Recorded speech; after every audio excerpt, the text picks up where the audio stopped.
Hai semua, anda sedang menonton Berita 101, saluran yang sentiasa bawakan info terkini tentang bantuan dan isu semasa rakyat Malaysia.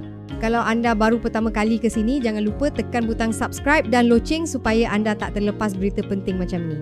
Baik, kita masuk ke berita utama. Bulan November 2025 nanti akan ada tambahan bayaran untuk penerima SARA 2025, tapi bukan semua orang akan dapat. Hanya sesetengah kategori yang layak saja, bergantung kepada keputusan semakan terkini dalam sistem e-Kasih.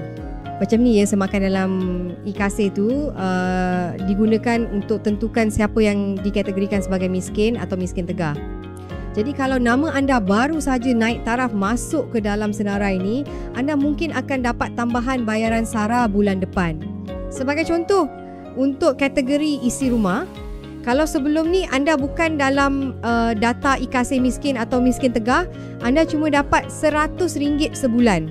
Tapi kalau semakan terbaru tunjuk anda dah disahkan sebagai miskin atau miskin tegah, bayaran tu akan naik jadi RM200 sebulan. Perkara yang sama juga berlaku untuk kategori warga emas bujang. Kalau sebelum ni bukan dalam e-Kasih, mereka terima RM50 setiap bulan. Tapi kalau dah tersenarai sebagai miskin atau miskin tegah, bayaran akan naik kepada RM150. Dan untuk kategori bujang, sebelum ni tiada bayaran langsung kalau bukan dalam data e-Kasih. Tapi bila semakan menunjukkan nama mereka dah masuk dalam kategori miskin atau miskin tegah, mereka akan mula menerima RM50 sebulan. Semakan terbaru ni dijangka dibuat pada 31 Oktober 2025 dan bayaran SARA untuk bulan November akan tetap masuk pada 1 November seperti biasa. Jadi masa tu anda akan terima jumlah asal dulu, contohnya RM100 untuk isi rumah. Tambahan bayaran untuk mereka yang baru disahkan sebagai miskin atau miskin tegah dijangka akan dikreditkan sekitar pertengahan hingga hujung bulan November. Jadi kalau anda nampak baki dalam akaun SARA bertambah, itu tandanya semakan anda dah lepas dan bayaran tambahan tu dah masuk.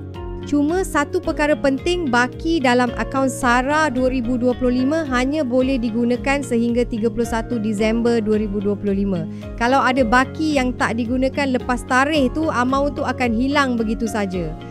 Jadi rancanglah penggunaan anda elok-elok, jangan sampai rugi. Itu saja perkongsian untuk hari ini tentang bayaran tambahan SARA 2025 bagi bulan November. Kalau anda ada sebarang persoalan, boleh tinggalkan komen di bawah. Saya dari Berita 101, terima kasih kerana menonton. Jumpa lagi dalam laporan seterusnya. Kekal sihat, jaga diri dan teruskan mengikuti kami untuk info bantuan terkini.